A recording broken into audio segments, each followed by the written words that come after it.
dhegaystayaal waa sheekadii mataan ciideed qaybtii koowaad.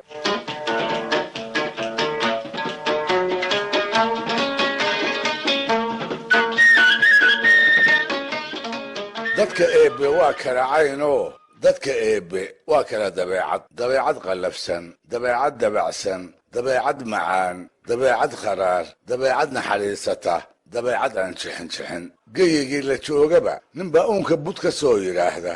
maalmaha iyo guyaashu kolkay dabin soo wareegaanba wiil baa la soo tufaayoo far dheeraatay intuu arlada ku noqdo ka soo shaac baxa lana istusaa. ninbaa hannaanka nolosha ee dadka badani ku wada dhaqmaa isaga u cuntami waayaa, markaas buu dhinac uga leexdaa. wax ugu wacanba ninbaa fara laga cudubilaysta ku kaca oo waxa uu samaynaayo uu duulba duul u tabiyaa. xigmad oo idil ayaa garaadkiisa laga mayraa, markaas bay samaanta iyo xumaantu ay sooran u noqdaan. isaga oo indha leh ayuu aragga beelaa, kolkaas buu uunku ula ekaadaa yaryarood aan maamuuskiisa mudnayn oo ilmilicsi uu cagta ku marin karaayo. isaga oo dhagale ayuu maqalku ka baalidaa, kolkaas bay waanida waxgaradka iyo tusaalaha waayeelkuba sidii hadaaq carruureed ku soo gaaraan. maroodi aan la hormari karin oo cadhoolo ah ayuu isu qaataa. rag intiisa kaleetana waxay ugu muuqdaan cayayaan marka uu jeeniga saaraayo aanu dareemin, iyaguse dareema. hortiisa iyo ambada uu ku socdo tiigsa mooyaane wuxuu falay iyo abuurtii uu dandareeyey midna dib uma eego. lamaba noqoto inay yihiin wax mudan in daraaddood uu hashlihiisu la hakado. ayaase tolow sidaa u banneeyey. ma waaye aragnimo yaribaa, ma aqoon gaabnibaa, ma garaadaraa, ma kibirka iyo ka badbadinta ku adeegsiga awoodda aadkeedaba iska kooban ee aadanaha. bal adba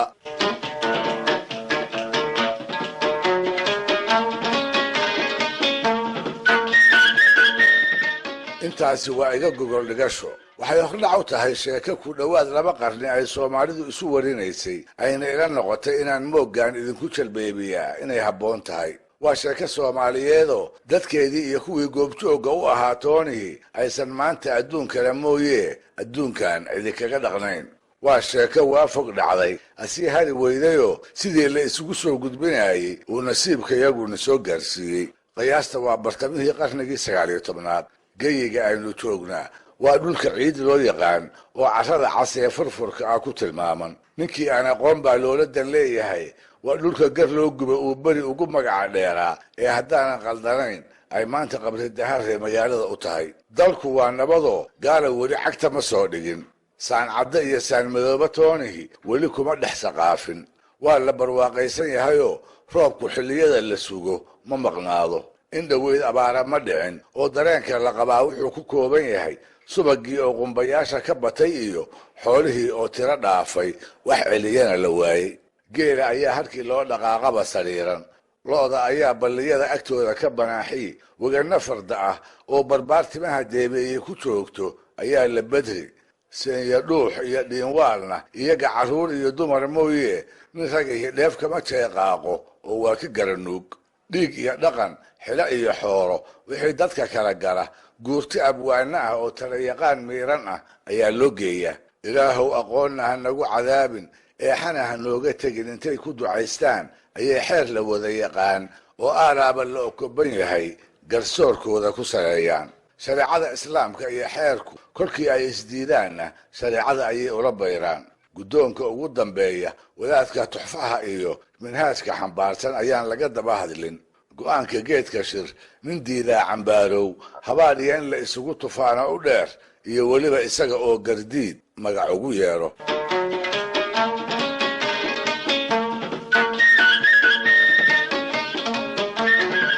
habkaas nololeed ee geyiga ciideed looga dhaqnaa waxaa calwinaya barbaar kol qura lasoo tufay oo magaciisa lagu wada hadaaqay. barbaar in ay degmo wadaag ahaayeen iyo in ay kala fogaayeenba dadka eebbe hurdadii iyo harsigiiba u dacareeyey.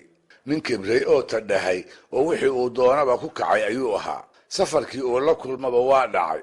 2 eray ninkii ay dhex martayba qaar buu saarsaaray, madax iyo manjo. uunka wixii ka hor yimidna waxyeello ayuu u geystay.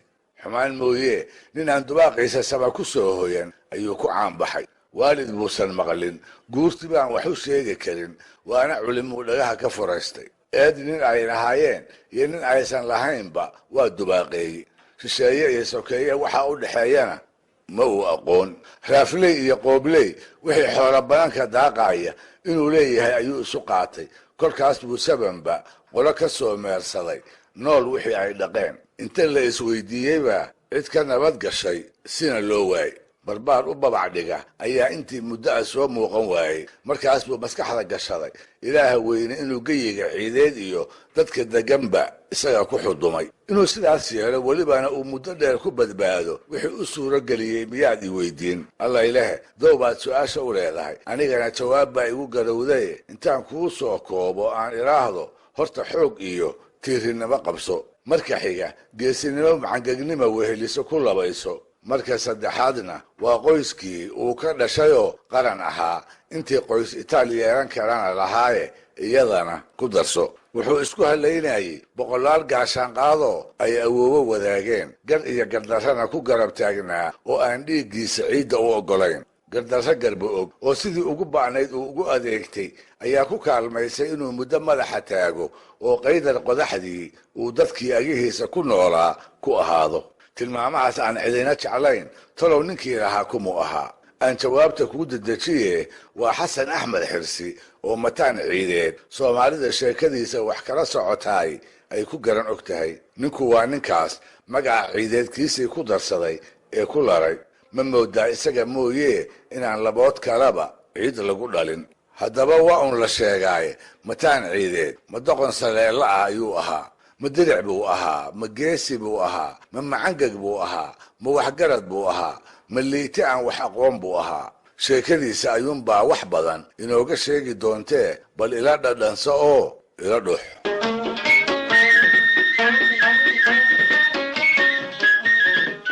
naxariistii janna allaha siiye abwaankii af soomaaliga sheekh maxamed xaaji xuseen oo sheeke xariir loo yiqiin ayaa beri mataan ciideed isaga oo nooga sheekaynaya wuxuu yidhi adeeradii dhowrka ahaa ee mataan waxaa ku jiray waxyaqaan xirri badnaa oo aragti dheeriya harsatay lana odhan jiray axmed maxamed xirsi.